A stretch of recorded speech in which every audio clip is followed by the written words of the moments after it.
obrigado, Gianni, Fábio, professor Carlos e todas e todos presentes aqui para me ouvir nesse dia, mas como disse, eu gostaria muito de ouvir vocês também, porque é uma pesquisa ainda em desenvolvimento. Eu estou pensando ainda nos fundamentos mesmo desse projeto, teóricas, metodológicas, e vai ser muito útil poder trocar algumas ideias com vocês e, quem sabe, ter alguns insights para conseguir avançar e superar alguns impasses que ainda se apresentam no projeto, na pesquisa agora.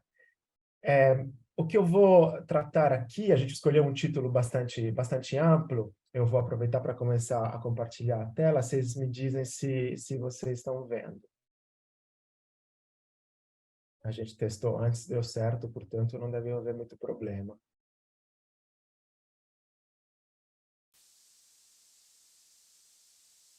Tudo ok, Paulo? Ok, vocês estão vendo o meu PowerPoint, né? Perfeito, ótimo. A gente escolheu esse título Semiótica da Desinformação, que é um título bastante amplo, porque existem diversas semióticas e a semiótica que eu pratico é uma semiótica bastante dialógica, um pouco ortodoxa, talvez, mas eu parto de algumas bases específicas, que são as bases da semiótica grimasiana, da linhagem francesa, da Escola de Paris, fundada por Algirda Julien Greimas, e pelos seus seguidores, entre eles Eric Landowski, Jacques Fontanille, Denis Bertrand, entre outros. Mas eu me formei na Itália, fiz graduação em Roma com a Isabella Pezzini, doutorado em Bolonha, em cotutela com a USP, com o Departamento de Linguística da USP, na FFLESH, e coordenado pelo Umberto Eco, o doutorado de Bolonha, quando ainda fiz o meu ciclo de doutorado, o meu curso de doutorado, o curso estava coordenado pelo Umberto Eco. O Umberto Eco sempre foi uma pessoa que nos convidou a dialogar e tecer pontes entre teorias, sempre mantendo um rigor, sem fazer conexões, digamos, excessivas ou pouco sólidas, né, do ponto de vista epistemológico, teórico, metodológico, mas ele sempre nos convidou também ao diálogo. Então, é muito interessante, acho que essa proposta do ciclo, essa proposta da rede que Gianni citou aqui, também vai um pouco ao encontro da minha própria formação. Eu parto, como eu disse, nas bases da semiótica de linhagem francesa, fundada por Greimas, mas eu dialogo muito com a semiótica do próprio Umberto Eco e com a semiótica da cultura de Yuri Lotman, entre outras.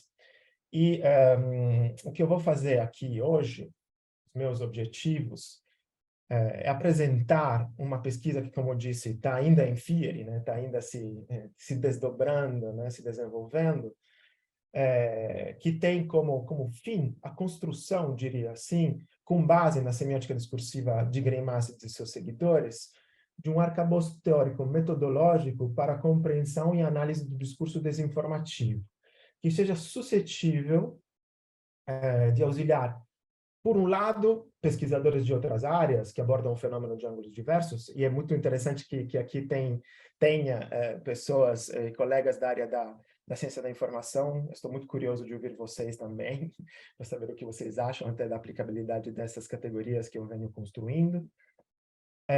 E também de dar conta digamos, de um escopo social mais amplo e abrangente, que diz respeito aos projetos hoje muito em voga, muito comuns, da assim chamada literacia midiática, ou media literacy, que é um dos focos principais de associações nacionais e transnacionais, entre elas, talvez a mais importante, a Unesco, que tem um programa específico, já bastante consolidado, sobre literacia midiática, e que visa oferecer às pessoas, à população mundial, instrumentos, ferramentas para que eles possam entender, digamos assim, se destrinchar nessa selva de sentidos, significados, estratégias discursivas, né, que são usadas para construir discursos e discursos desinformativos, em maneira particular, através de mídias diferentes,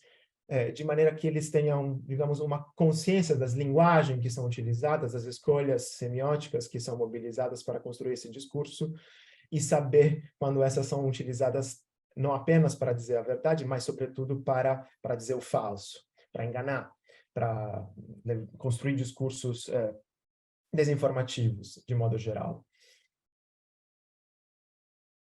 O fluxo da apresentação de hoje vai ser o seguinte: eu vou partir de uma questão de ordem teórico, que diz respeito ao problema da verdade em Greimas, que são as bases, que constituem as bases, como disse, da minha proposta.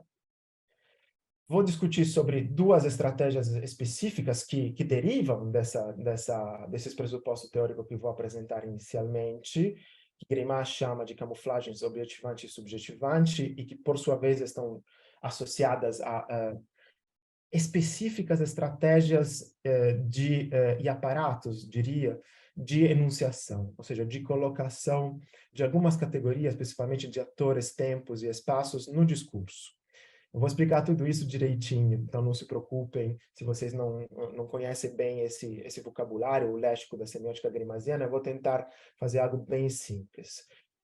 Em terceiro lugar, eu vou tentar apresentar essa proposta de desdobramento dessas primeiras categorias pensadas por Greimas e alguns dos seus seguidores, como disse, e vou tratar de algumas categorias que desenvolvi junto a outros colegas, em particular com a professora Ivana Fechini, do PPG-Com, da Universidade Federal de Pernambuco, com a qual desenvolvo trabalho em diversas frentes. A gente acabou de publicar, no ano passado, um livro sobre discurso político, em particular sobre a figura de Bolsonaro, as estratégias discursivas de Bolsonaro,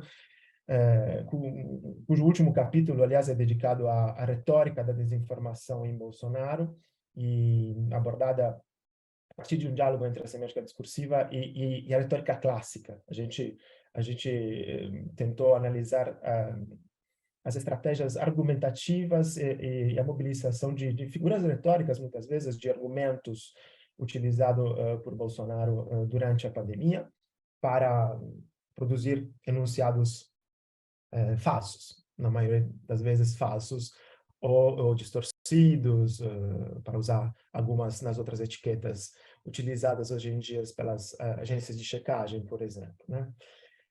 Essas categorias que eu desdobrei e que eu criei, que estamos criando ainda, que, como eu disse, estão ainda em fase de desenvolvimento, apuração, construção, em alguns casos, são essas: procedimentos, gêneros e atores do discurso desinformativo, e vou focar em particular naquelas do discurso desinformativo em primeira pessoa. E depois vou apresentar algumas conclusões e algumas possíveis aberturas para as pesquisas a serem desenvolvidas no futuro próximo e não tão próximo, talvez, porque parece que a gente não vai se livrar desse problema tão rapidamente assim, e como a própria Unesco nos diz, é importante que todos nós, com o avanço da cultura digital, com a imersão, com a nossa vida cada vez mais permeada e cada vez mais adentro, mais imersa nas redes, nas plataformas, nos celulares, nos dispositivos eletrônicos e digitais de todo tipo, tenhamos que adquirir cada vez mais para saber discernir o que é verdade e o que é mentira, o que é distorcido, o que é verossímil, o que é enfim, importante, o que não é importante. Então, outra premissa é que vai ser, além e após essa primeira parte mais teórica, teórico-metodológica, de apresentação, enfim, dos pressupostos, uma palestra muito, eu gostaria de dizer, muito mão na massa, porque são categorias que eu estou criando junto às outras colegas também, junto a Ivana e a Cecília também, que nos acompanha. Depois, enfim, a gente se perdeu um pouco, parou um pouco, o grupo se desfez um pouco, talvez, mas a ideia é seguir ainda.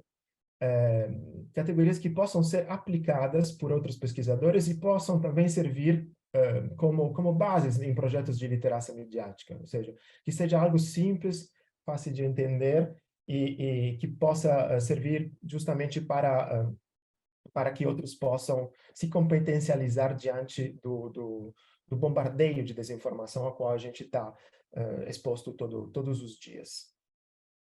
Vamos lá. Então, começo com esses pressupostos, que dizem respeito ao problema da verdade em Greimas, que, como veremos, com o termo verdade, ou com a ideia de verdade do senso comum, enraizada no senso comum, talvez tenha pouco a ver. E é muito mais atrelada a uma perspectiva semiótica, que acho que a gente compartilha, inclusive, entre teorias diversas.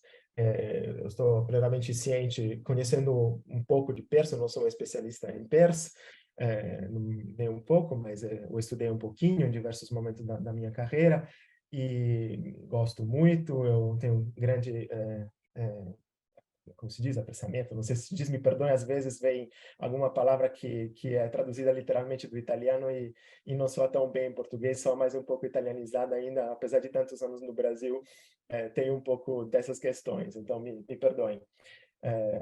Mas aprecio muito, enfim, essas outras abordagens. Eu sei que a gente compartilha alguns pilares, alguns pontos de vista fundamentais sobre o mundo e sobre a maneira de produzir sentidos. Então, eu sei que o problema, na verdade, é algo que nos acomuna, do ponto de vista nosso ponto de vista semiótico sobre a verdade, sobre a construção de efeitos de verdade, nos acomuna independentemente das teorias que a gente pratica no nosso dia a dia. Como que Greimas enfrenta esse problema? É um problema que permeia a trajetória intelectual e acadêmica de Greimas desde os primórdios, desde os primeiros textos de Greimas sobre léxico. Greimas surge, inclusive, como estudioso de lexicografia, não sei se todo mundo sabia, mas aborda certas questões ligadas a vocabulário, tem um estúdio primordial, seminal sobre o francês antigo, por exemplo, né, sobre os dicionários do francês antigo, depois passa a estudar moda, e depois já em semântica estrutural, seu primeiro livro, sua primeira obra mais estruturada, digamos assim, que põe as bases da semiótica discursiva e narrativa em particular, ele já começa a tratar a questão do assim chamado mundo natural para ele, que de natural não tinha nada. Todo mundo natural e o vocábulo natural para Greimas é sempre algo que é cultural, histórica, social e até economicamente, como dirá em algumas obras futuras, como Semiótica das Paixões, construído pelos sujeitos coletivos que povoam o mundo. E já em semântica estrutural, havia uma reflexão inútil, eu diria assim, uma reflexão bastante elaborada sobre a problemática do mundo natural e do referente, que depois ele desenvolve em um ensaio que se chama Por uma Semiótica do Mundo Natural, mas que retorna e que digamos, se consolida de maneira muito explícita e muito clara, eu diria, e muito sintética, porque são poucas páginas, as páginas que constituem esse ensaio, que está aqui no título do slide que vocês estão vendo, o contrato de veridição, sobre a verdade, né? E ali ele começa a refletir sobre uma questão que estava muito em pauta nos anos 70. Esse texto é fim de 70 e 80, publicado pela primeira vez, né, no final de 70 e 80, né?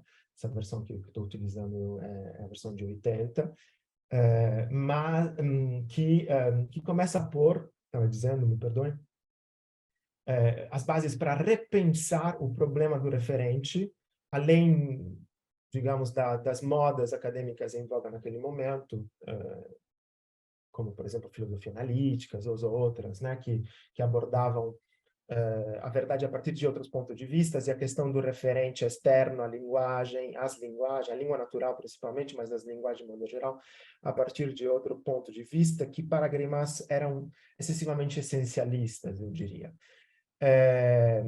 E ele, no começo do texto, reflete sobre a relação entre o real e o verossímil, né? Pensando o verossímil como problema que transita entre ordens diferentes, né? Como, por exemplo, a ficção e os textos de ficção, entre outras coisas, para chegar, logo depois de dois tópicos, de dois itens, a colocar algumas perguntas que invertem um pouco o problema do referente, que convidam a pensar o problema do referente supostamente externo à linguagem a partir de um ponto de vista bastante inovador. Ele diz que a semiótica, ele cita inclusive Lotman nesse texto, ele diz que o problema da veracidade do verossímil, da realidade, é um problema também de tipologia da cultura, enfim, convido todos vocês a lerem esse texto. Mas depois de discutir todos esses estudos publicados até aquele momento e perspectivas sobre a problemática do verossímil, do real, do referente, externo à linguagem, etc., ele começa a se pôr algumas questões que invertem essa perspectiva e convidam a pensá-lo de outra maneira, como disse. E ele, entre outras coisas, diz: questão do que é real, do que é verdadeiro, né? do que é externo, da suposta realidade externa à língua, portanto, do que seria a verdade, diz respeito a outras questões e a pergunta como aquelas que vocês estão vendo aqui. O que a gente deveria se perguntar, diz Gremas, de um ponto de vista semiótico, é o que o enunciador, ou seja, quem fala, basicamente, quem produz textos, discursos, sentido, de modo geral, né, faz para que seu discurso pareça verdadeiro. Com quais critérios e procedimentos julgamos os discursos dos outros verossímeis? Ou seja, o problema não é etiquetar um discurso como falso ou como verdadeiro a partir de uma perspectiva semiótica. Vejam que isso é muito atual, porque, basicamente, Gremas está construindo um espaço outro, as vertentes que já se ocupavam da problemática da verdade naqueles anos, que é muito símil, por exemplo, aquilo que as agências de checagem fazem hoje. Falso, misleading, como é que se diz? Enfim, distorcido, etc. Verdadeiro, totalmente de verdadeiro, parcialmente verdadeiro. É claro, eles fazem um trabalho que é extremamente útil, mas o que a gente pode... É extremamente útil e que, enfim, que nós, enquanto semioticistas, sempre digo, não devemos reproduzir, porque eles já fazem isso muito bem. Nós devemos fazer um outro tipo de trabalho, que é aquilo que Gremas estava falando aqui. Nós devemos nos interrogar sobre quais estratégias construem não tanto a verdade, mas a verdade enquanto um efeito de sentido, ou seja, aquilo que Gremas chama de fazer parecer verdadeiro. Para nós, estudiosos, e assim nós vamos contribuir muito mais com quem trabalha no jornalismo, eu sei que aqui tem jornalista, então estou muito curioso de discutir com vocês depois, não fazendo o trabalho que eles já fazem, e fazem muito bem, como eu disse, mas produzindo outras categorias que possam trazer algo a mais. Então, através de quais categorias a gente pode pensar no processo de construção de um fazer parecer verdadeiro, né? Esse é o problema de Gremas, né? Ele parte do pressuposto de que toda a verdade é construída. Isso não significa, vejam bem, enfim, que um semioticista como Gremas ou como nós aqui não reconheça que há algumas verdades factuais, né? Porque houve algumas derivas. Foi até publicado aqui um livro no Brasil recentemente, chama A Morte da Verdade. Eu não lembro o nome da autora agora, teve bastante sucesso, foi publicado pela Intrínseca. Que mostra muito bem como certas derivas deconstrucionistas nos Estados Unidos, por exemplo, relativa a certo pós-estruturalismo que mal interpretou Foucault, entre outras coisas, né? Deu espaço para a construção de discursos mentirosos e negacionistas, muitas vezes históricos, né? Como o negacionismo relativo ao Holocausto, etc. Né? Veja, Gremas não está dizendo nada disso. Gremas está dizendo que a gente sim reconhece que há verdades no mundo, que o coronavírus existe, por exemplo, e que é extremamente perigoso, que foi extremamente perigoso, agora menos, felizmente, por causa das vacinas e pelas conquistas que, inclusive nós contribuímos a alcançar, né? Mas que, do nosso ponto de vista, a gente precisa se pôr outras questões, né? Que são parecidas com aquelas que eu coloquei aqui, né? Que é um discurso que constrói um parecer verdadeiro. E ele continua, trago aqui algumas citações, que diz: o discurso é esse lugar frágil em que se escrevem e se leem não apenas a verdade, diz Greimas, mas também a falsidade, a mentira e o segredo, que ele julga, identifica, postula, digamos assim, como modos de veredicção.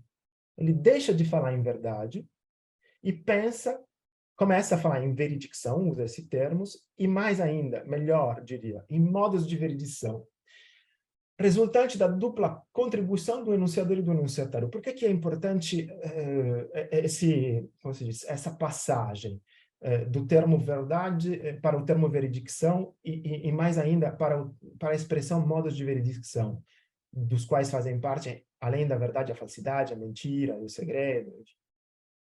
Porque ele foca não mais na essência de algo, mas no processo, e em particular nos processos de produção de sentido. Então, o que nos interessa, enquanto semioticistas, é entender e construir categorias, arcabouços teórico-metodológicos que sejam capazes de explicar e fazer entender às pessoas esses modos de produção. Os modos de veredicção são modos de produção de efeitos, de verdade, de falsidade, de mentira, de segredo, e assim por diante. E aqui é curioso, porque Greimas vai completamente ao encontro de Umberto Eco. Aqui. Não por acaso, enfim, nos anos 70, quando Eco publica o Tratado de Semiótica Geral em 75, e são exatamente naqueles anos que ele começa a mandar os seus alunos para Paris, para a École des Hautes Études en Sciences Sociales, para estudar com Greimas, para tentar entender o que Greimas estava fazendo ali. E é justamente em 75, na primeira parte do tratado, que Eco define a semiótica, uma definição que se tornou célèbre, como aquela disciplina que estuda tudo aquilo que pode ser utilizado para mentir. Eu nunca imaginaria hoje, em 2023, ou 2020, ou melhor, já desde 2018, aqui no Brasil, mas muito antes, em outros lugares do mundo, a partir pelo menos no começo da segunda década de 2010, Cambridge Analytica, por exemplo, foi um caso muito emblemático nesse sentido, que essa definição do Eco se tornasse ou voltasse a ser tão atual. Mas vamos seguir aqui com o Greimas e depois a gente constrói outras pontes. Seguimos. Suas diferentes posições não se estabelecem, senão na forma de um equilíbrio mais ou menos estável que provém de um acordo implícito entre os dois actantes da estrutura de comunicação. E esse acordo tácito, que é designado, que Greimas define como contrato de veredicção. Aqui há uma outra passagem muito importante, crucial, eu diria, que é, além de ser parte de uma série de modos de produção, o efeito de sentido de verdade, além de depender desses modos de produção, é também fruto de um acordo. Fruto de um acordo entre um enunciador e um enunciatário, que estabelecem entre si um contrato que Greimas chama de contrato de veredicção. É algo realmente muito simples e banal. Se eu não estou de acordo com a Folha de São Paulo ou com a Globo e falo que a Globo é o Globo lixo, etc., eu não estou subscrevendo aquele contrato de veredicção com a Folha, com a Globo. Portanto, tudo que eles me dizem é mentira para mim. E a gente sabe que foi um problema ainda é um problema muito sério. A imprensa tradicional, a imprensa, entre aspas, tradicional, mainstream, enfim, jornais, televisões, etc., sofreram muito por causa disso, porque houve uma quebra desse contrato de veredicção. Eles perderam, diante do avanço dos ecossistemas informacionais típicos das plataformas digitais, uma perda de autoridade, que se fundou nessa quebra desse contrato de veredicção. E, enfim, isso, até independentemente do espectro político, a gente sabe que tanto a esquerda quanto a direita, quanto o centro, há quebras desses contratos que envolvem mídias diferentes e que, às vezes, até convergem, né? E aqui, uma fala de Greimas nesse texto, no contrato de veredicção, que define um pouco esse ponto de vista, essa inversão que eu dizia a respeito do problema do referente. e da necessidade de pensar o problema da verdade, do referente externo à linguagem, que nunca é externo, na verdade, para Greimas, como um outro tipo de problema, que não diz mais respeito a alguma essência, mas muito mais ao que ele define um problema, uma questão de eficácia, e de eficácia discursiva, portanto, né? Na epistemologia dos nossos dias, ele está falando no final dos 70, 80, começo de 80, vejam bem como é atual, o conceito de verdade é substituído de forma cada vez mais frequente pelo conceito de eficácia, pelo conceito de eficácia. A verdade é um campo de disputa, né? De novo, isso não significa negar que essa camisa que eu estou vestindo agora é amarela, ou sei lá, mostarda, ou que o celular que está aqui na minha frente é preto, ou que o coronavírus existe, ou que houve, sim, nazismo, fascismos, campos de concentração. Nada de, ou colocar isso em discussão, né? Nada mais longe do que isso. Significa que, do ponto de vista semiótico, a gente aborda essa questão a partir desses critérios, né? Portanto, nós não somos jornalistas que checam notícias, a gente pode até checar, etc., mas a gente se apoia na checagem. Mas o nosso tipo de problema é um outro, né? A gente estuda as estratégias discursivas que servem para fazer crer. Uhum. Por isso eu sempre digo, eu sei que Gianni pensa de modo parecido, porque conheço os textos dela, o trabalho delas e as bases persianas, né? E um dos principais textos de Persa é justamente sobre a fixação das crenças. Então, o problema da verdade, por isso disse anteriormente que essa epistemologia de fundo nos acomuna independentemente das escolas. Porque mais do que estudar fake news, mais do que estudar o falso, a gente estuda, de um ponto de vista semiótico, e a partir de semióticas diversas também, né, como que se faz crer, né? Como que certos enunciadores levam a fazer crer. Ou seja, a nossa problemática não é tanto a verdade, a mentira, mas, para dizê-lo com Greimas, os modos de produção da veredicção e, eu diria, a construção de crenças e a fixação de crenças, para usar o termo persiano, no seio do corpo social. Certo? Tudo bem? Vocês estão me seguindo, me acompanhando até aqui? Se vocês tiverem dúvidas também, vocês podem me interromper pontualmente, ok? Tá bom? Perfeito. Ok. Tá ótimo, Paulo. Estamos te acompanhando. Perfeito, perfeito. Resumindo, se a verdade é apenas um efeito de sentido, conclui-se, diz Greimas, que sua produção consiste no exercício de um fazer particular, que é um fazer parecer verdadeiro. Essa é uma fala que resume um pouco todos esses pressupostos teóricos que ele postula aqui nesse texto. A construção de um discurso cuja função não é o dizer verdadeiro, mas sim o parecer verdadeiro. E esse parecer não visa mais, como no caso da verossimilhança, a adequação ao referente, né, como eu disse até agora, mas a adesão da parte do destinatário a quem se dirige. Por isso que é um problema de eficácia. Para o destinatário aderir, a gente precisa construir um discurso eficaz, por quem procura ser lido como verdadeiro. Agora, depois de ter dito isso, no tópico seguinte, Greimas começa a discutir um problema que está atrelado a tudo isso que a gente observou até agora, que ele define como manipulação discursiva.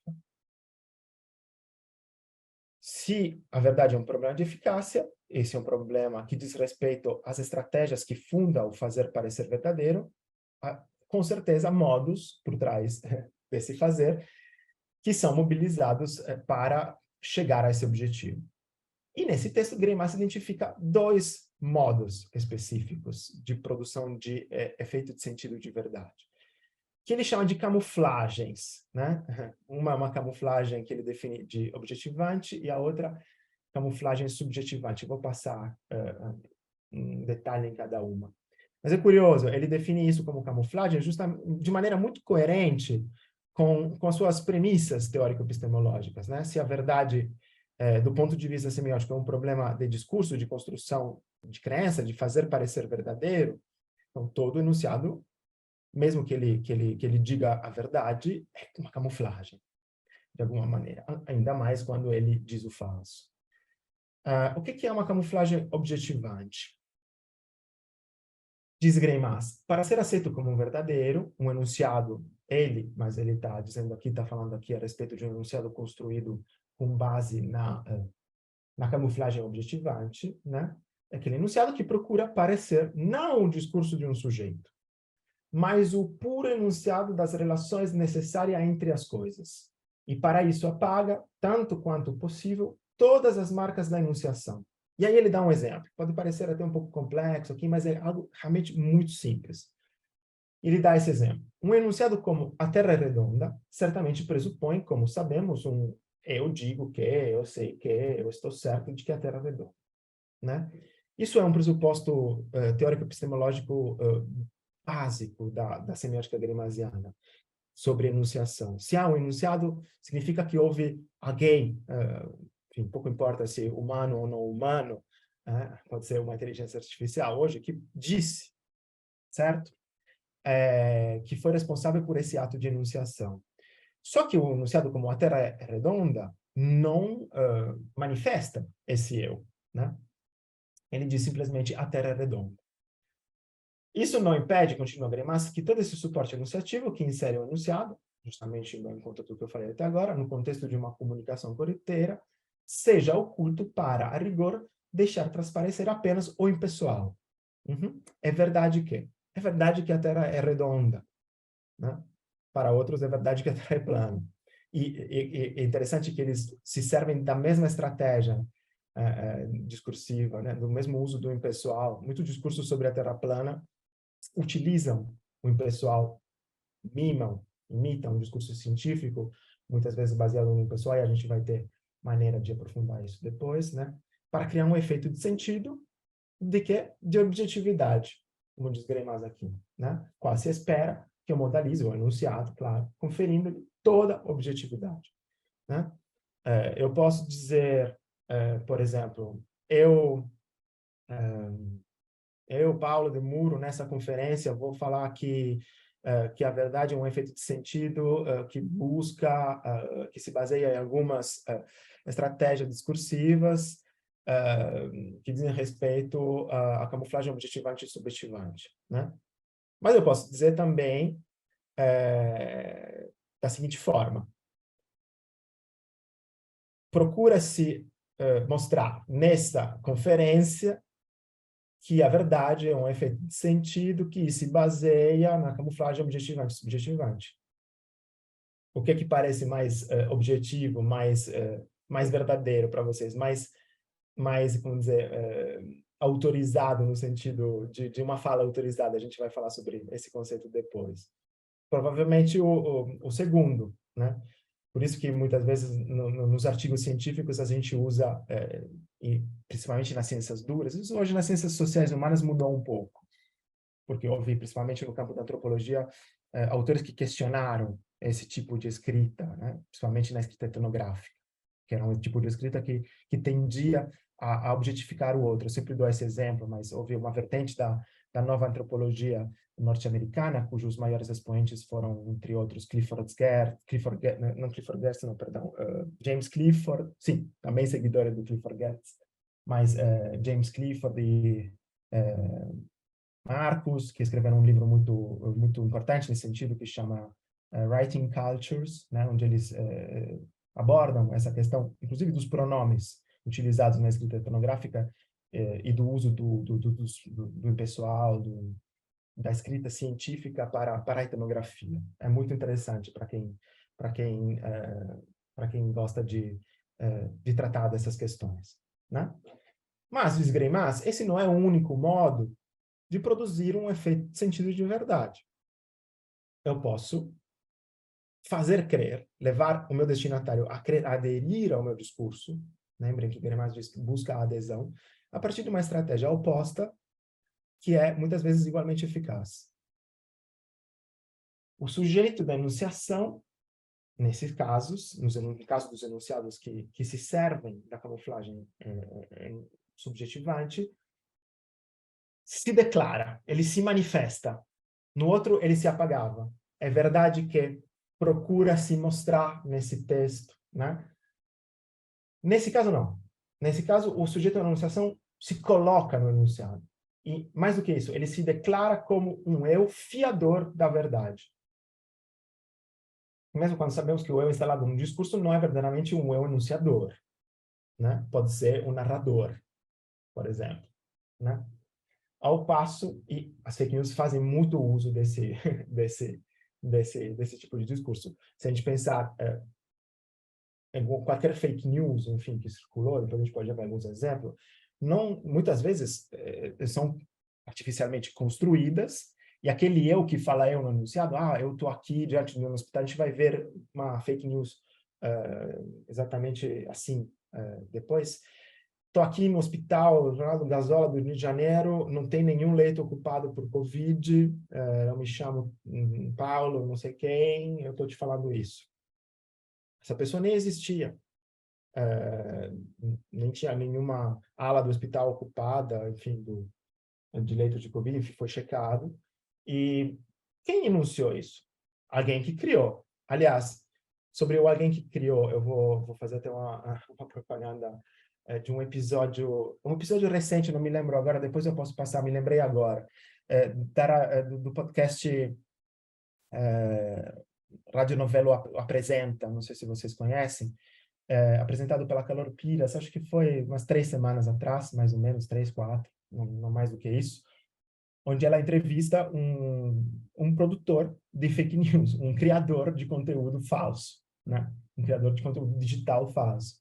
Então, nesse caso, a gente poderia considerar esse criador como o verdadeiro enunciador, mas o eu que está colocado no enunciado não é aquele eu enunciador, é um outro eu, é um ator, a gente diria, em semiótica. Depois a gente vai precisar mais ainda esse conceito. Ao passo que a comunicação dessa verdade, diz Greimas, exige dele a construção de uma máquina de produzir o efeito de verdade. Ok? Portanto,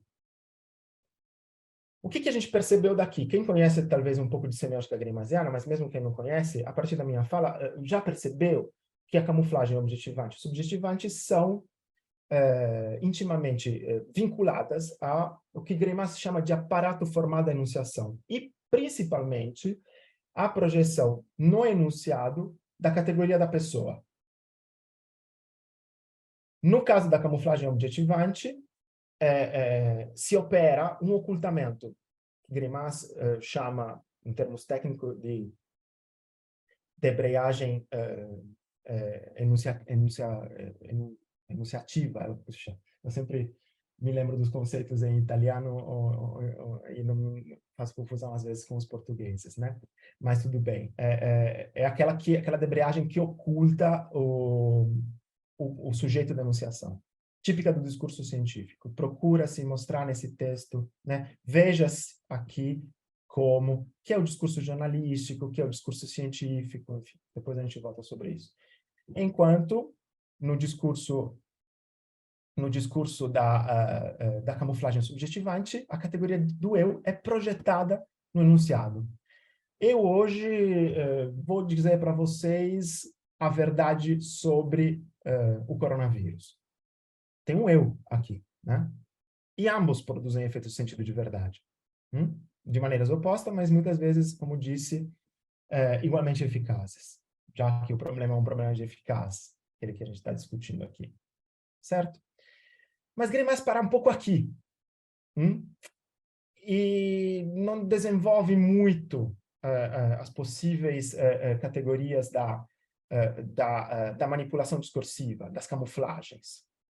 O que a gente pensou, junto com a Ivana e a Cecília, que eu estou pensando agora um pouco nesse momento, tentando desdobrar um pouco agora, quais seriam os possíveis desdobramentos desse primeiro arcabouço, que ainda é muito interessante, muito poderoso, mas que ainda é muito, como dizer, muito embrional, a gente poderia dizer, porque depois Greimas começou a refletir sobre a sintaxe discursiva, portanto, sobre os problemas de enunciação, categoria de tempo, pessoas, tudo isso tem a ver com a problemática da verdade. Mas além das categorias enunciativas, além do aparato formal da enunciação, além da categoria de pessoa, tempo, espaço, por exemplo, e principalmente da pessoa, haveria outras categorias que são próprias, que seriam próprias da camuflagem objetivante e da camuflagem subjetivantes, que poderiam nos ajudar a dar conta daquela primeira pergunta, né, que eu fiz ali, daquele primeiro objetivo, escopo da pesquisa, que é construir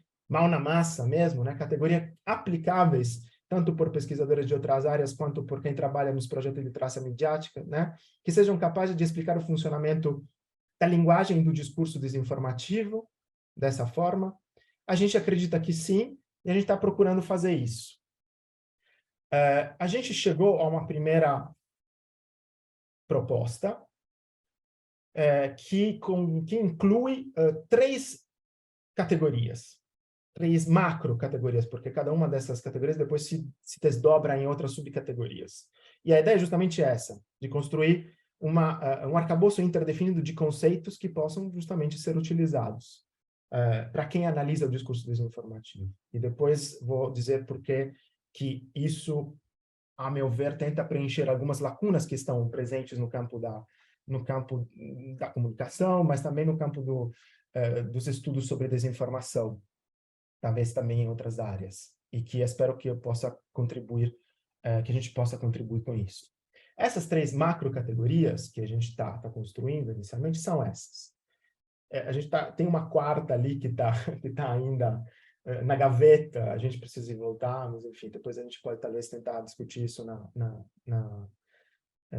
discussão da conferência, no debate. São essas 3, dizia, os procedimentos,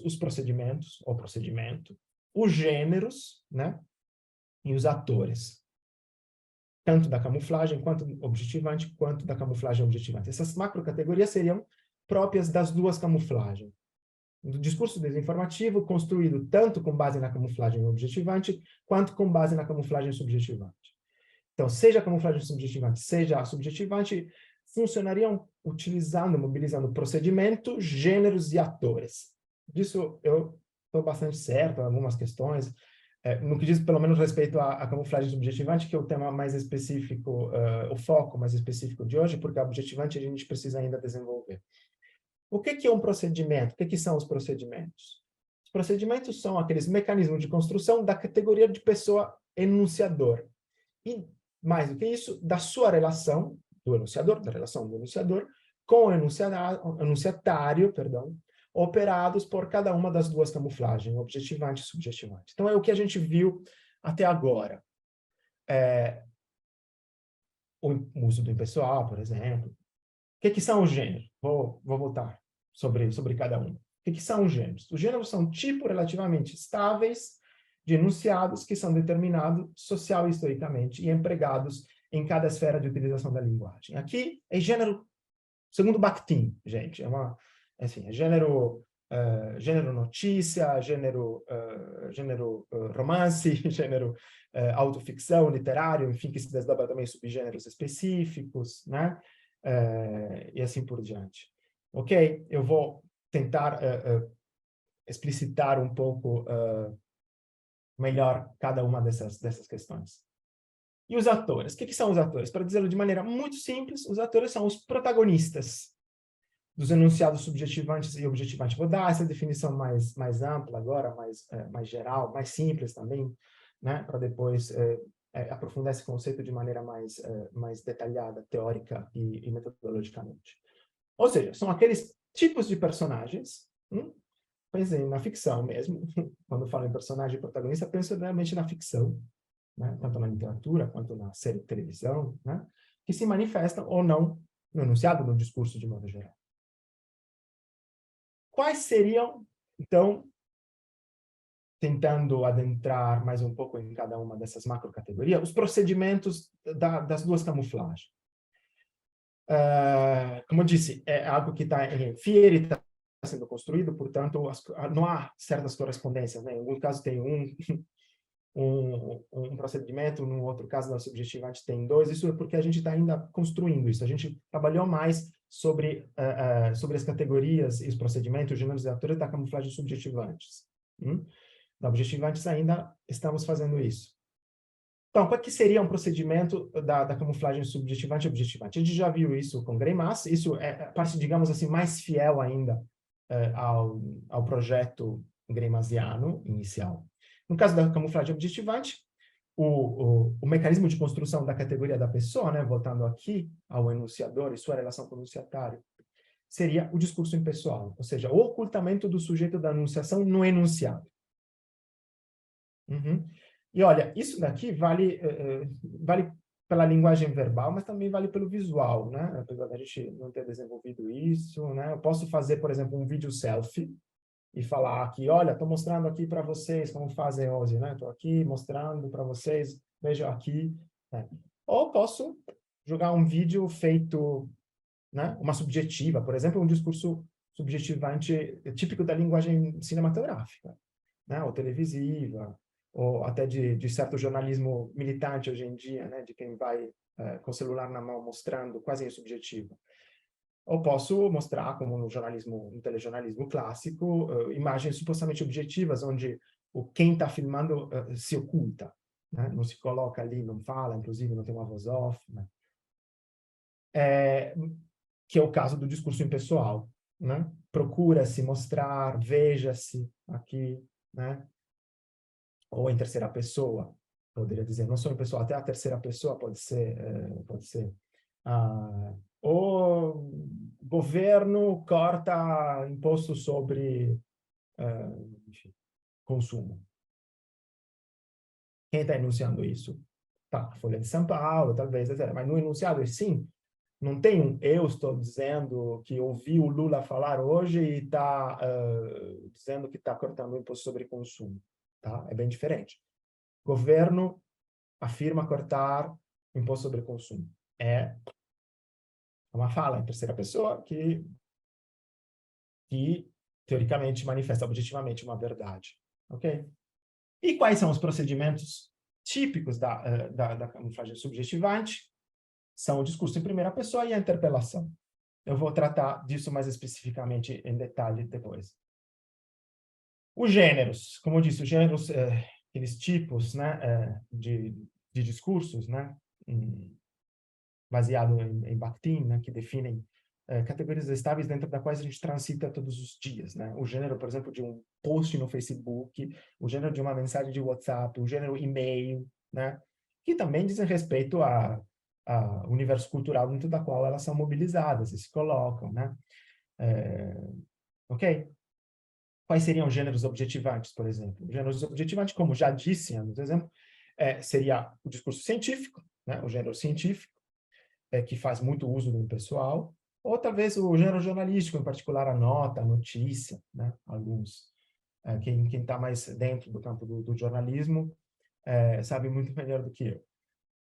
E quais seriam os gêneros subjetivantes? O gênero subjetivante, por exemplo, é um testemunho, que é muito utilizado, inclusive, na literatura hoje em dia. E nas fake news. Eu estava falando, estou aqui mostrando para você que o celular, porque o que o Lula falou é falso, porque o que o chefe da ONU falou é falso, e assim por diante. Além disso, um outro que a gente já analisou, eu vou tratar cada um deles em detalhe, é o comentário, né? Um comentário sobre alguma questão em pauta, não? Um comentário típico do discurso jornalístico também. Também, Otávio, comente aí a respeito. Todos vocês sabem que a Globo News, a Globo, os jornais têm os seus colunistas, são aquelas figuras que opinam, né, sobre os assuntos que estão em pauta no momento. E quais seriam os atores típicos da camuflagem objetivante e subjetivante? Da camuflagem subjetivante, a gente viu que há, nesses estudos que a gente desenvolveu, que há duas subcategorias mais específicas, que a gente define como o especialista e a pessoa comum. Com relação ao subjetivante, não sei. Um ponto de interrogação aqui. Não sei, a gente precisa ainda se debruçar sobre isso. A gente está construindo. A ideia é que a gente consiga construir categorias também, assim como a gente fez pela subjetivante, também pela objetivante. Mas os atores, é difícil definir, porque no caso de um discurso que digamos, que explicita o protagonista, que fala em primeira pessoa, é muito mais imediato reconhecer quem é o ator. Um discurso que oculta o sujeito, o que é o protagonista? É o documento, talvez, é o que ele está apresentando, é a prova, não sei. Ainda está pouco pouco claro para nós e a gente precisa de mais mão na massa, ou seja, de mais análise, que, aliás, enfim, vou falar isso agora, poderia ter falado isso antes, mas na semiótica que eu pratico, toda a teoria e todo o arcabouço teórico metodológico é feito a partir de um olhar sobre o fenômeno, né? Tanto é que se diz que a semiótica é discursiva, mas não só, assim como a fenomenologia, tem toda essa tendência fenomenológica que é crucial nesse sentido, tem uma abordagem hipotético-dedutiva, ou seja, ela procura construir algumas hipóteses de cunho teórico, um modelo, assim, a partir de certas deduções que são operadas diretamente do objeto. Portanto, Saussure fazia isso, James Levy fazia isso, os linguistas estruturalistas faziam isso. Todas as categorias pensadas pelos linguistas estruturalistas, ou até pela antropologia estruturalista, pelo Lévi-Strauss, por exemplo, surgem, são definidas e construídas a partir da observação do mundo, da observação do fenômeno. Claro que tem um nível de abstração muito pregnante, muito saliente, mas sempre surgem de um concreto, de um contato concreto do pesquisador, né, do teórico com o mundo. Não enfim, não é mera especulação, ok? É especulação que constrói hipóteses teóricas a partir da observação do fenômeno. É isso. Eu vou me concentrar agora. Eu posso perguntar quanto tempo eu tenho ainda, Gianni? Acho que estou vendo aqui. Acho que Paolo, fica tranquilo, está excelente. Você pode tá, utilizar o tempo que você achar necessário. Então, tá vou bom, tá bom. acompanhando. Acho que essa segunda parte, acho que no máximo mais uma meia horinha, até menos, se Combinado, fica tranquilo. consigo. Obrigado.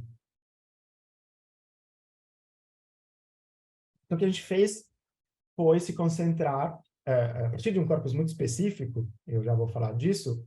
Na verdade, não, tem outros, né? Essas categorias são também construídas a partir de outro corpus, mas no artigo que a gente construiu, que serviu como base também para essa palestra, a gente trabalhou num corpus específico que vou mostrar e apresentar agora. Quais são as categorias, então, da camuflagem subjetivante que podem nos ajudar, nos auxiliar? Esse é o nosso propósito. O Greimas dizia, semiótica tem que ser uma ciência ancilar. Ancilar no sentido de que ela precisa auxiliar as outras ciências sociais humanas, né? Sociologia, antropologia, etc., com uma série de, como diria assim, de categorias, né? Eu não gosto da palavra ferramenta, assim, porque parece que a gente pega e a ferramenta, sei lá, aquela chave do parafuso se encaixa só naquele parafuso. Não é assim com a semiótica. Com a semiótica, a gente não aplica simplesmente. A gente vai constrói um diálogo com o objeto, inclusive porque, como estou fazendo eu agora, o próprio fenômeno pode me levar a repensar a teoria e a fazer avançar a teoria, né? Mas como que isso poderia nos ajudar a construir um arcabouço teórico-metodológico que fosse capaz de ser operado, de ser mobilizado, não de uma maneira rígida, como eu espero que seja, por outros pesquisadores e também por outros profissionais da informação, né? Quem trabalha com os projetos de literacia midiática, pelos jornalistas, né? Como que se constrói o fazer parecer verdadeiro em primeira pessoa? Como que as pessoas são levadas a crer, né, nos discursos em primeira pessoa? Esse é o corpus de partida, o corpus do qual a gente partiu para tentar elaborar esse primeiro esboço, porque no primeiro esboço mesmo de categoria as coisas podem mudar, enfim. A gente partiu de um corpus, eram até mais, mas a gente depois reduziu. Tinha também, no começo tinha também textos verbais, tinha vídeos, enfim, eu estou ainda com isso tudo construído. E que são 100 mensagens de áudio divulgadas em grupos públicos de WhatsApp no Brasil, que foram coletadas, aqui de novo, a UFMG, que é a Universidade de Ponta com relação ao trabalho sobre desinformação, né? Outro departamento, que é o Departamento de Ciência da Computação, e principalmente o grupo que com certeza vocês conhecem, do Fabrício Benevenuto, né? Que desenvolveu o monitor de WhatsApp, que é essa ferramenta que nos permite coletar as postagens mais compartilhadas em determinados grupos, né? Quando a gente coletou isso, eram 500 grupos. públicos de WhatsApp. Os 100 áudios considerados para análise foram extraídos ao longo de 2 períodos.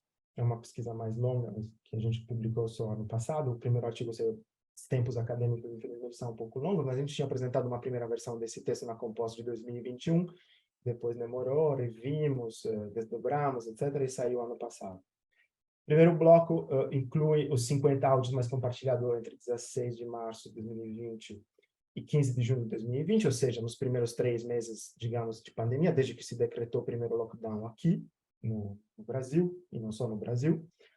E o segundo bloco contempla os 50 áudios mais compartilhados durante os 6 meses de atividade da CPI da Covid.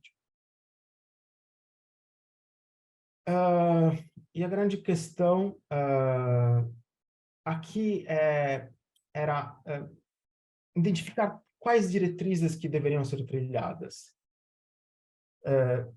A grande questão, como é que a gente poderia contribuir com isso, né? Quais diretrizes a gente precisava trilhar para tentar contribuir com esse estudo ao campo dos estudos comunicacionais sobre desinformação, mas não só com o campo da comunicação, mas também com outras áreas acadêmicas, né, de investigação científica. A gente percebeu 2 coisas. Em primeiro lugar, que ainda havia poucos estudos sobre desinformação via áudio. Eu não vou falar aqui enfim, dos títulos dos autores, etc., porque estão no texto que eu posso, inclusive, passar para vocês. Então, toda a bibliografia e a fundamentação está lá. Não vou gastar tempo com isso aqui. E que havia também uma necessidade de um maior aprofundamento das estratégias da estrutura discursiva de fundo do discurso desinformativo. Porque, enfim, há muito trabalho, como eu disse, que tenta, digamos, desvendar, eu diria, um primeiro nível, né? Então, mostrar porque que uma mensagem de texto que a gente recebe, ou um áudio que a gente recebe via WhatsApp é falso. Olha, ele utiliza uma fonte, ele não cita fonte, né? Isso, ou ele usa um estilo que, enfim, que é um pouco diferente. Ele tem erro de português, né? Muitas das, inclusive das indicações que a gente recebe para se precaver contra desinformação dizem muito respeito a isso, o que é ótimo. Enfim, veja, não estou absolutamente criticando, mas há uma necessidade de ir um pouco mais a fundo. Eu não estou falando que o a fundo é melhor, é simplesmente que é mais a fundo, para identificar as estratégias que estão por trás dessa superfície aqui, dos erros de português, se há outras, quais são, né? É isso que eu estou dizendo. E são essas estruturas maiores, esse arcabouço que a gente está, enfim, tentando construir. Além do erro de português, além de não citar a fonte, o que eles fazem? Sei lá, eles usam um gênero específico, eles usam a primeira pessoa. Como que eles fazem quando eles usam a primeira pessoa e quando não usam a primeira pessoa? Quais são os atores? É isso que a gente tentou construir. E como que a desinformação via áudio podia nos ajudar a responder a essas questões? E aqui, enfim, a gente focou, afinal, apenas nos áudios e deixou de lado o verbal, etc., porque a gente percebeu que, para o discurso de primeira pessoa, o áudio nos ajudava, era, como dizer, quase uma mina de ouro, porque nos permitia, muito melhor que outros tipos, outras modalidades, digamos, semióticas, de desinformativas, de pensar essas categorias. Dos procedimentos, dos gêneros e dos atores subjetivados. Esses foram os 100 áudios. Então, o que a gente fez? A gente, primeiro desses 100 áudios, a gente tentou ver, indo nos sites de agente de checagem, vendo se essas notícias tinham sido ou não verificadas, etc. Então, primeira coisa, a gente verificou sobre 100 áudios, os 100 áudios mais compartilhados, quais eram aqueles que possuem conteúdo desinformativo. E foram 84 sobre 100. E depois disso, a gente tentou quantificar desses 100 áudios. Aí, enfim, não é um estudo que tem, vou precisar isso, não tem, digamos, nenhuma pretensão quantitativa, assim, a gente achou que um corpo sem áudio era uma amostra significativa, mas o que nos interessa é mais desenvolver a dimensão qualitativa. Mas, de todo modo, durante, digamos assim, 2 períodos, 3 meses e 6 meses, primeiros 3 meses da pandemia, 6 meses da CPI, 50 áudios mais compartilhados em cada período, a gente já tem um indicativo, né? 84 áudios sobre 100 tem conteúdo desinformativo, e sobre esses 84, quais utilizavam da camuflagem objetivante e quais da camuflagem subjetivante. A gente percebeu que nos 2 períodos apenas 7, ou seja, 8% utilizavam da camuflagem objetivante, perdão, e 91% utilizava da camuflagem subjetivante. Isso, digamos assim, à primeira vista pode parecer, e é óbvio, porque o áudio, isso aqui acho que tem um ganho, assim, com relação ao diálogo que a gente estabelece com os estudos, tem um estudo do colega da área de comunicação, Marcelo Kishineski, que conjunto com o Dr. Chaga, trabalhou sobre desinformação via áudio, e perceberam também algo parecido. Enfim, o áudio é uma ferramenta mais íntima, um tipo de, digamos, de mídia mais íntimo, que fala literalmente no ouvido da pessoa. Então, o fato de que eles se sirvam de um discurso subjetivante talvez óbvio, mas é interessante também ao mesmo tempo de perceber. E muito mais interessante é perceber, que era a nossa principal questão, quais são as estratégias que estão por trás da construção desse discurso subjetivante. Mas já é um dado. Então, dentro desse corpus, a gente tentou identificar, e para nossa pretensão, sim, aqui é uma pretensão que isso se torne generalizável, que seja generalizável também para outros tipos de desinformação, até para o discurso em primeira pessoa textual, vídeo. Eu acredito, pelo que a gente está vendo, que isso seja possível. Mas o focar apenas no áudio, nesse momento, foi muito importante para nos ajudar a focar, com alguns exemplos, digamos, emblemáticos, significativos, a pensar e construir, apresentar essas macrocategorias e as subcategorias que as compreendem. Então, quais são os procedimentos subjetivantes dos áudios, assim, utilizados nesse corpus de áudios aqui? Bom, o discurso em primeira pessoa, óbvio, em primeiro lugar. Então, vocês têm áudios, eu não tenho os áudios aqui, quer dizer, eu coloquei aqui por escrito que é mais fácil. Acabei de ver uma postagem e a Alemanha tem hoje quase 30 mil casos e pouco mais de 120 mortos, né? Primeiros 3 meses de pandemia, isso daqui foi em março de 2020. Dando 0,42%. Por quê? Deixa eu falar. Porque eu vivo aqui na Alemanha, trabalho na área de geriatria aqui na Alemanha, vou dizer para vocês o porquê. O porquê é que nós não temos os governadores corruptos, nojentos, maldosos, impiedosos, frios, desumanos. E vou dizer, aqui é frio, está frio, eu estou dizendo frio. Levanta, povo, e continua assim.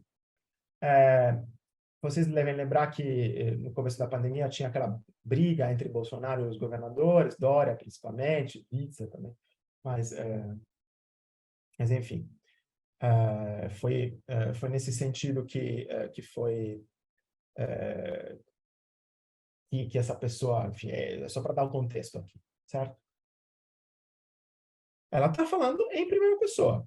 Acabei de ver uma postagem. E ela está falando direto da Alemanha. Ela diz, eu estou dizendo para vocês, tá frio, certo? Outro.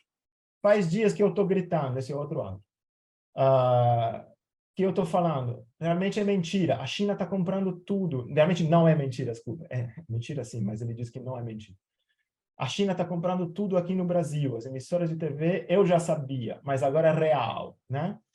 Quando você vê uma empresa, uma emissora falando bem de comunista, você já se liga, né? E aí segue. O eu, como diz Greimas, está manifestado aqui no enunciado. A gente não sabe se isso foi desenvolvido pelo entrevistado por Carol Pires no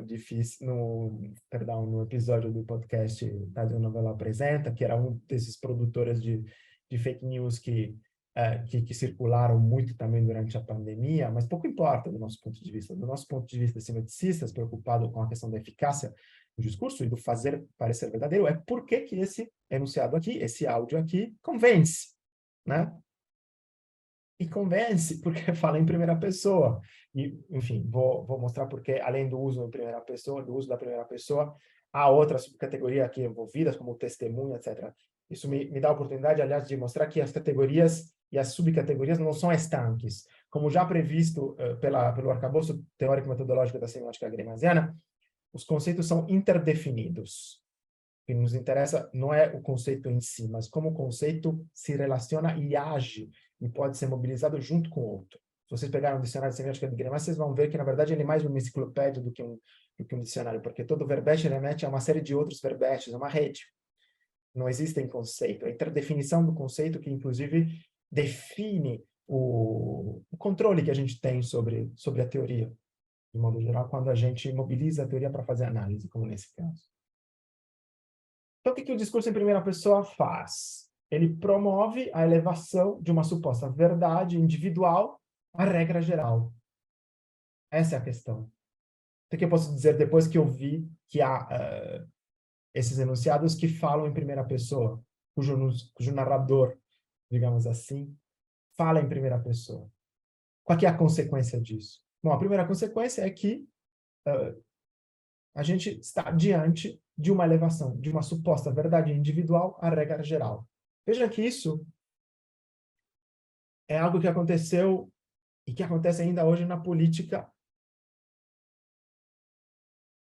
todos os dias. Quando o Bolsonaro,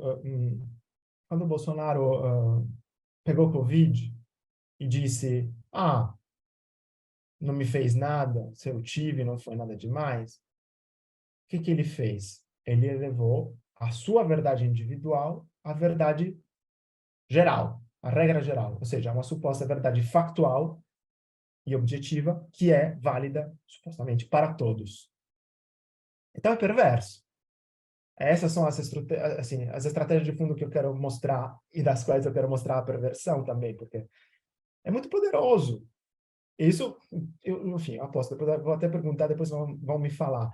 Quantas pessoas de nós já não ouviu falar de um parente, amigo, primo, irmão, etc. Assim, não, mas eu tomei, me fez muito mal, deu uma reação àquela vacina. Ok, mas não significa que se aconteceu isso contigo, isso seja válido para todos. E que o discurso desinformativo em primeira pessoa faz e a sua eficácia reside nisso, é justamente elevar a verdade, que seria uma verdade individual, a uma regra geral válida supostamente para todos. E dá medo, em muitos casos. Aconteceu com ele, pode acontecer com todo mundo. Ali já há a projeção de uma verdade individual que se transforma em uma regra geral válida para todos, né? E a crença, nesse caso, depende do fato de que tais histórias, por falar de alguma suposta experiência pessoal, parecem ser mais autênticas, especialmente aquelas que ocupam as telas e páginas dos veículos da mídia tradicional, né? Mais do que essas, né? Mais do que uma reportagem da Globo, da Folha de São Paulo, e assim por diante. Mas há outro procedimento que é complementar ao discurso em primeira pessoa, que é muito presente no discurso desinformativo em primeira pessoa, que é a interpelação. Ou seja, além do eu, há outros modos de convencer o destinatário que se baseiam na sua interpelação direta. Então, casos como esse. Pelo amor de Jesus Cristo. Vocês sejam guerreiros. É tudo ali, enfim. Se eu coloquei até ali um SIC, porque é tudo que está, eu transcrevi do jeito que está falando.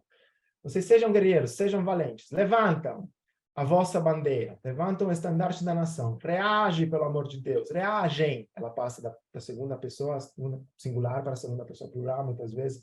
Acorda, povo. Essa é uma interpelação direta. É quase um imperativo. Né? Tem vocativos, tem imperativos, enfim. Seria interessante até trabalhar com colegas da linguística, até mais a fundo sobre isso. Mas, na verdade, com os colegas da linguística, eu quero trabalhar agora mais para frente sobre prosódia, mais do que as questões semânticas. Eu acho que é até mais interessante. O áudio tem uma prosódia, enfim, isso é um possível desdobramento da pesquisa, que a gente não trilhou, mas que seria muito, muito bacana trilhar. Ou seja, ela interpela e traz o destinatário, seja singular ou plural, dentro do enunciado. O que que isso faz? Qual que é a consequência disso? Por que que isso é eficaz? Porque favorece a identificação do enunciatário com o enunciador, construindo o simulacro de uma relação de proximidade entre eles. Né? Imagina, eu estou aqui ouvindo no meu celular e eu escuto reage, né? Assim, desse jeito, com um tom bem enfático, né? Eu acho que mesmo que eu não conheça aquela pessoa, eu me sinto chamado em causa, literalmente, né? Há uma relação de proximidade entre o enunciador e o destinatário, através da qual se reforça, por sua vez, essa confiança, o contrato de veredicção, diria Greimas.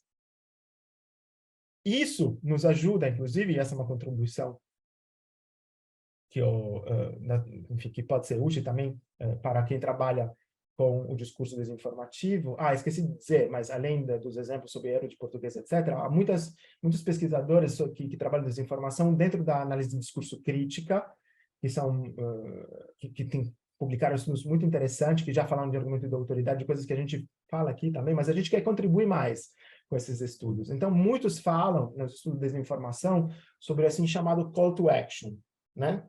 Mas muitos estudos param, digamos assim, nesse nível um pouco mais superficial. A nossa ideia era tentar trazer o que está ainda por trás, né? Discurso em primeira pessoa, o que o discurso em primeira pessoa faz e como que funciona essa interpelação, né? E aqui, olhem, gente, é quase... Eu me lembrei, escrevendo esse texto, dos atos ilocutórios, de Austin, Searle, da força ilocutória. A gente aqui está voltando... Assim, eu até conversei com alguns colegas recentemente, a gente está avançando sobre muitas questões muito interessantes de semiótica visual, de estesia, contágios, emocionais, que são interessantes e que também... me convidam muito, eu quero pesquisar, sempre pesquisei, mas acho que é muito importante a gente voltar a questões também, talvez até muito trabalhadas, para ver como elas estão sendo mobilizadas hoje. Então, falar em força ilocutória, né, em atos linguísticos, etc., e ver o que se fez, até em pragmatismo, etc., é muito interessante, né, para quem trabalha com isso. É bem bacana. E ali também há uma ponte possíveis entre teorias e abordagens diversas. Tá, então parei os procedimentos, que são os procedimentos de fundo. Enfim, a gente aqui também imagina, digamos, uma espécie de encaixe. Eu preciso ainda montar isso visualmente. Mas o discurso em primeira pessoa, a interpelação, digamos, são uma primeira camada. Depois, um pouco por baixo, como se fosse quase uma pirâmide, uma espécie de funil, né? Uma camada inferior, tem os gêneros, né? Que são os gêneros subjetivantes, que também fazem uso do discurso em primeira pessoa e da interpelação, mas que são gêneros, né? Quais são esses gêneros típicos do discurso em primeira pessoa? O testemunho e o comentário. Vou falar em primeiro lugar do testemunho. Sempre a partir dos exemplos que eu trouxe aqui. Eu sou chefe, já tinha falado desse exemplo. Vou abordá-lo aqui, vamos vê-lo agora aqui de maneira mais aprofundada. Eu sou chefe de rotina do Hospital Ronaldo Gazzolo. Eu vim aqui para dar uma boa notícia para vocês. E isso aí não é notícia que eu estou dando baseado no que eu li ou no que eu escutei. Não, é baseado na minha experiência. Eu estou virado trabalhando 24 horas desde domingo. Desde segunda-feira, nós temos 4 pacientes e nenhum óbito. Por favor, voltem ao trabalho. O que isso convence? Qual que é? O que isso, diria Greimas, parece verdadeiro? O que isso faz crer? Eu recebo isso no celular e digo, poxa, mas o cara tá lá, é chefe de rotina, nem sei se existe esse cargo, não sei nem o que é, do Hospital Ronaldo Gazzolo do Rio de Janeiro, e ele está dizendo que não tem ninguém, né? Como assim? Ou sei lá, a outra falou que tomar vacina da Covid faz cair o cabelo, a médica, e a pessoa não toma. Como assim? Poxa, mas ela é médica, e aí já vamos indo pelos atores ali, especialistas, etc. Eu vou falar sobre isso depois. Mas, de novo, veja como tudo isso está interdefinido. Do ponto de vista a gente separa do ponto de esses conceitos e identifica por uma questão de ordem metodológica, né? Porque a gente precisa separar para explicar do que cada um diz, do que cada um se trata, né? Mas depois, na prática, eles estão muito... Até as próprias camuflagens objetivantes funcionam se interconectando entre si. Mas eu estou separando agora para a gente construir um arcabouço. E depois, como eu sempre digo, essas daqui não são chaves de fenda que você pega e aplica só numa coisa só. A semiótica não é uma caixa de ferramentas. A semiótica é uma caixa de Lego, que você pega e monta do jeito que o teu objeto vai te falando, né? O objeto nos fala. É sempre um diálogo entre o olhar do pesquisador, o ponto de vista disciplinar que a gente pratica e as pertinências do fenômeno que a gente está observando, analisando. Então, o que a gente tem aqui? Tem um testemunho que valoriza, antes de tudo, a experiência do enunciador e convence por isso. O efeito de verdade se dá aqui pela ilusão, que é promovida pelo próprio narrador. A gente não sabe se é o enunciador realmente, mas, enfim, enunciador-narrador, de um contato direto com a realidade, entre aspas, porque aquela realidade pode ser extremamente falsa, forjada, a qual ele teria ou teria tido acesso privilegiado. Porque ele é médico, ele está ali, certo? Então, ele vê.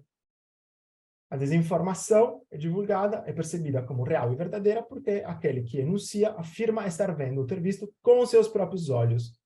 O testemunho. Nos estudos da memória, assim, na Composta tem um GT sobre memória, tem colegas que trabalham muito sobre memória. Há algumas vertentes de pesquisa que trabalham sobre a questão do testemunho histórico, enfim.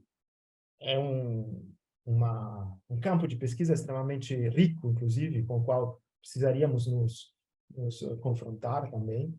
Mas é um gênero. Testemunho é um gênero. Né? Um gênero que pode ser utilizado dentro do campo jurídico, inclusive, né? Do gênero dentro da literatura. Né? Hoje em dia existe muito um subgênero do testemunho, que é a autoficção, basicamente. Ou que se serve do testemunho, né? Muitas vezes, para fazer ficção e brinca com as nuances e com as confusões entre realidade, histórias reais e ficcionais, por exemplo, né? Mas perceberam qual que é a eficácia, do que reside a eficácia do testemunho, né? Eu sei porque eu vi. E o outro gênero típico do discurso desinformativo em primeira pessoa, baseado, ou seja, na camuflagem subjetivante, é o comentário. Primeiro, eu sou militar da reserva da aeronáutica. O que acontece em relação à intervenção militar? Que sempre houve esse daqui, enfim, durante a Covid, desculpa, durante os primeiros 3 meses de Covid, no primeiro bloco. Já havia ali, que depois desembocou em 8 de janeiro. Vejam só, já ali. Intervenção militar, mas vai dar o artigo, né, 142, etc. Nós precisamos entender que em 35 anos de governo de esquerda, as Forças Armadas foram aparelhadas. Todos que estão na ativa hoje são esquerdistas. Todos eles são inimigos do presidente Bolsonaro naquele tempo. Não tem um com a capacidade do presidente de resolver e tomar a frente. O que a gente tem aqui? A gente aqui tem um estilo discursivo que é muito próximo àquele feito pelo comentarista televisivo ou colunista de revistas e jornais impressos que opina sobre os eventos em pauta no debate, né?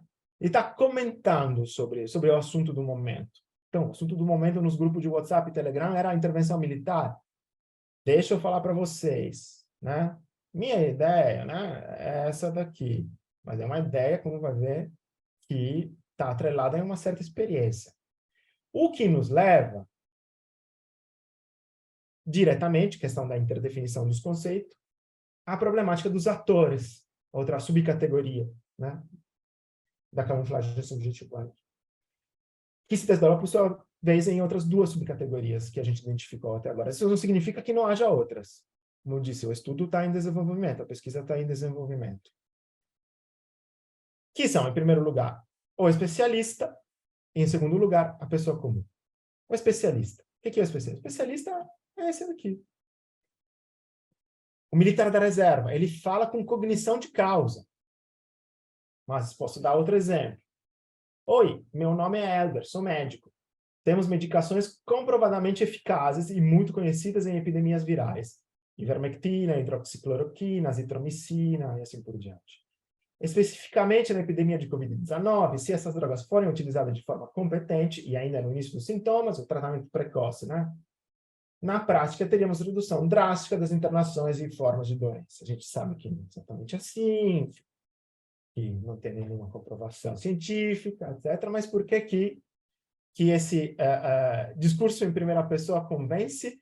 Porque como diz, quem fala aqui é um especialista. Quem se serve do recurso em primeira pessoa é um especialista. O especialista é uma pessoa que é autorizada, que tem uma certa competência para falar sobre aquele assunto. E a veracidade aqui, conferida aos discursos dos especialistas, claramente define, reside na sua fala autorizada. Ou seja, uma fala de alguém que sabe e pode discutir, comentar, opinar a respeito do assunto em pauta.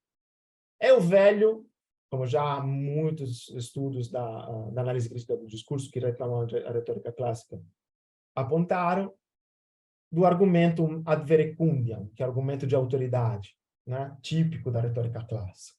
Tem um livro do Fiorin sobre argumentação, Luiz Fiorin, um dos principais linguistas estruturalistas do Brasil, que aborda muito bem esse tipo de estratégias, que a gente também retoma em nossos textos meus de Van. E o que o nosso estudo contribui, então, com essas pesquisas? Contribui apontando como o argumento de autoridade, nesse caso, está atrelado a Greimas diria, um papel temático específico, que é aquele do especialista, né? E mais em profundidade, é o discurso em primeira pessoa, e mais também o discurso interpelativo, né? A gente depois poderia até contabilizar essas conexões entre uma estratégia e outra e perceber, a gente fez isso até, aliás, no artigo aqui, não vou trazer aqui por questões de tempo, etc., mas podemos, a gente fez uma primeira, até quase contagem, uma primeira tentativa de intersecção entre essas categorias, né? Que constrói um vínculo íntimo e direto com seus destinatários. E depois temos o outro protagonista, o outro ator do discurso em primeira pessoa, que é a pessoa comum. Aqui tem um trecho, uma citação que é sensacional para mim, de um dos áudios do segundo bloco, que começa assim. Ele depois fala, nem coloquei o que ele fala depois, porque ele fala sobre um áudio que dura 15 minutos, fala sobre vacinas, China, que está comprando tudo, remédios, tratamento precoce, Covid, etc.